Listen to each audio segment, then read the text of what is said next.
Vamos ver o que o item 8 ele está colocando aí para a gente. Uma mediatriz é uma reta perpendicular a um segmento de reta e que passa pelo ponto médio do segmento. Se a reta R é a mediatriz do segmento AB, sendo A e B os pontos dados, eu posso afirmar que o ponto P ele pertence à reta R? E aí, pessoal, como é que eu vou dominar essa questão aqui? Tem algumas formas para resolver, tá? Então, você vai acompanhar comigo uma das resoluções. Eu vou pegar um segmento que ele falou para mim que é do ponto A até o ponto B. Ele falou para mim que você tem uma reta que vai chamar de mediatriz.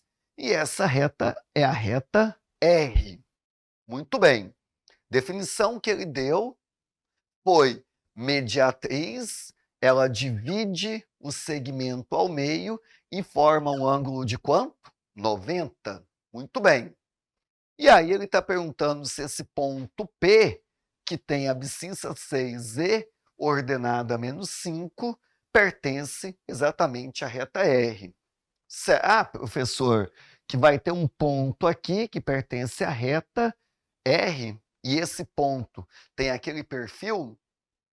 Olha, tem alguns modos para resolver, tá? É comum o aluno tentar montar a equação da reta R e depois que montou a equação da reta R, verificar se isso aqui é verdade. Mas a gente vai fazer isso aqui de uma outra forma. Quer ver?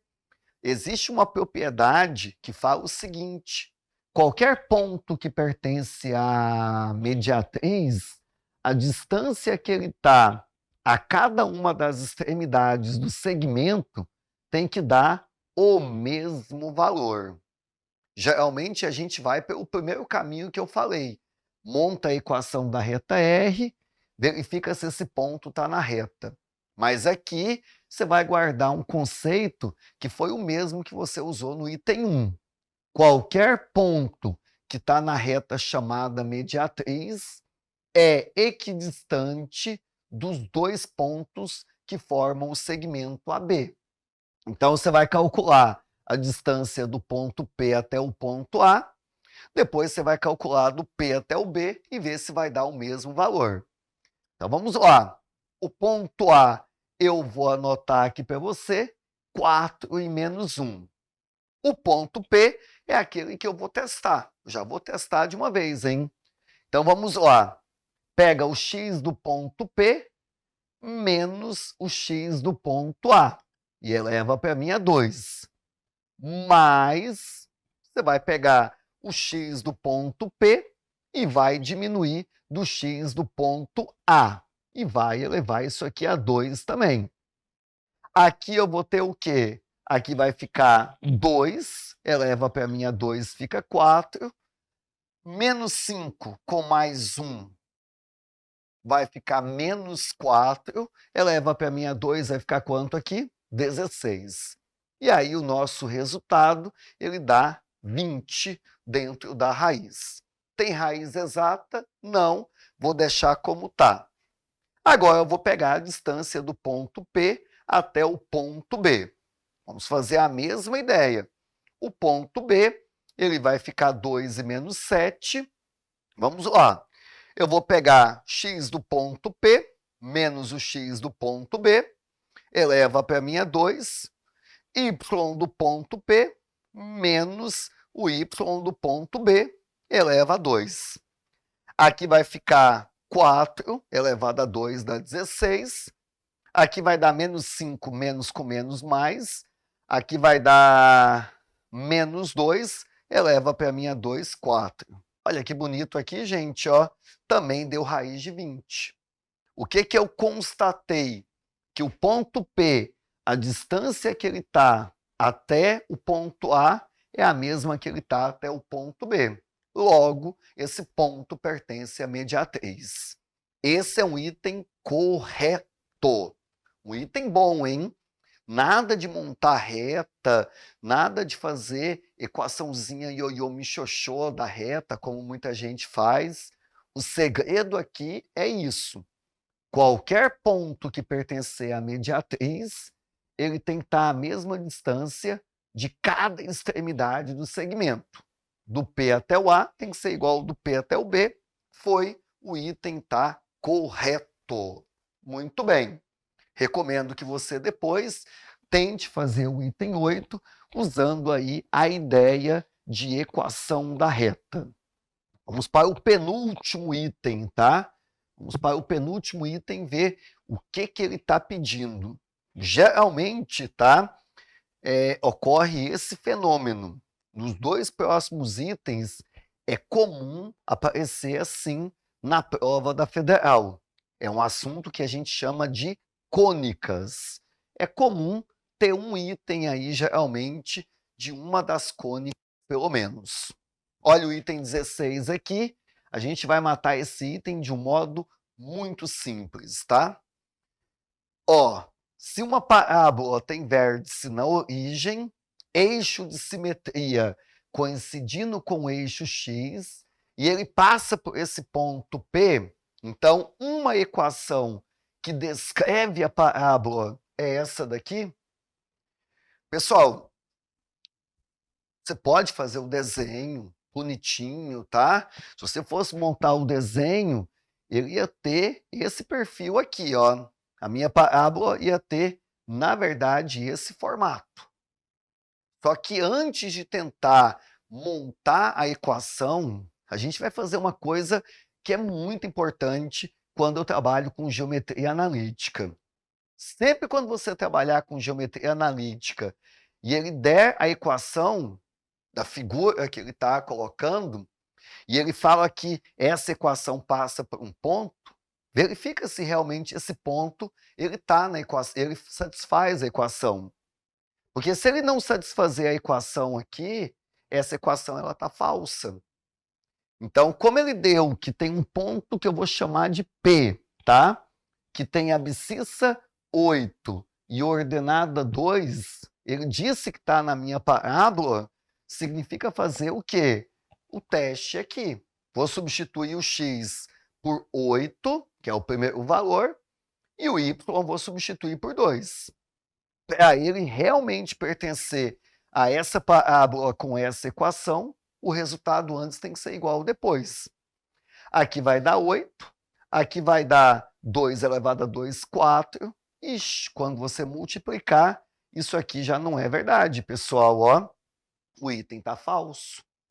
Nem precisa montar a equação, tá? Que dá para montar, mas aqui é um item que você substitui. Se por acaso, tá? O resultado desse ok, aí a gente teria que, de fato, montar a equação. Como o ponto foi substituído e já não deu, essa equação aqui ela não verifica, ela não pode ser a equação da minha curva. Show! Olha aí, hein? Nem precisou muito do conceito de cônica, tá? Saber por que ela tem esse formato. Muito bem, item 32, o último, ele dá o ponto A, ele dá o ponto P e fala que esses dois pontos estão numa elipse cujos focos são aqueles. Aí ele pergunta se o perímetro do triângulo PF1, F2 é igual a 16. Bom, vamos lá. Esse aqui, você já vai ter que ter um pouquinho mais de conhecimento, tá? A elipse, pessoal, aquele ovo, né, quando a gente olha de perfil, aquela bola de futebol americano, tá? Vou fazer aqui de um modo talvez um pouco mais feio, mas só para você ter uma ideia. Parece um nozes aqui, né? Mas é uma elipse feita de um modo rápido. Nessa elipse, você vai marcar os dois focos, tá? O primeiro foco, ele vai ter essas coordenadas, e o segundo foco também. Olha que coincidência aí, ó. Sabe por que eu fiz a elipse desse modelo? Porque os focos, como têm ordenadas iguais a 0, eles estão apoiados aonde? No eixo X. Então, por isso que ela vai ter essa formação aqui, tá? Deixa eu colocar o F1, F2 aqui na parte de cima. E aí eu coloco aqui as coordenadas. 3 aqui, negativo, e 3 positivo aqui. Ele já deu que o ponto A, ele pertence também à elipse. Esse ponto A também está no eixo X, tá? Como esse ponto está no eixo X, ele só pode ser esse cara que está aqui. Por quê? Porque é o ponto que está passando sobre a curva, tem o x, o y igual a zero, então ele vai ficar exatamente nesse lugar. Muito bem. O ponto P, eu vou colocar ele em qualquer lugar da minha curva. Vou colocar mais ou menos aqui, tá? Show! E agora, gente, o perímetro que ele quer calcular é esse cara aqui, ó. O PF1, F2, ó. Esse é o perímetro que ele quer achar. Eu vou pegar esse triângulo e vou colocar bem aqui, tá? Para você acompanhar comigo a resolução. Pega o ponto P, pega o ponto F2, pega o ponto F1. Do F1 até o F2, eu sei quanto é. Do menos 3 até o 3, eu tenho 6 unidades. Agora, o que eu preciso? Achar o PF1 e o PF2. Como é que eu faço isso, gente? Qual é o raciocínio que eu vou ter? A prova da Federal, ela gosta muito de conceito, tá? Muita gente acha que matemática é apenas conta, e aí tá errado. Erra questões do vestibular, que se você tivesse um mínimo de conceito, você ia matar a questão. Qual é o conceito que eu tenho que ter aqui? Qualquer ponto da elipse, quando eu faço a distância até cada foco e somo as distâncias, tem que dar o mesmo valor. Quando você estuda elipse, você estuda isso, ó. Eu pego um ponto, faço a distância até o foco 1.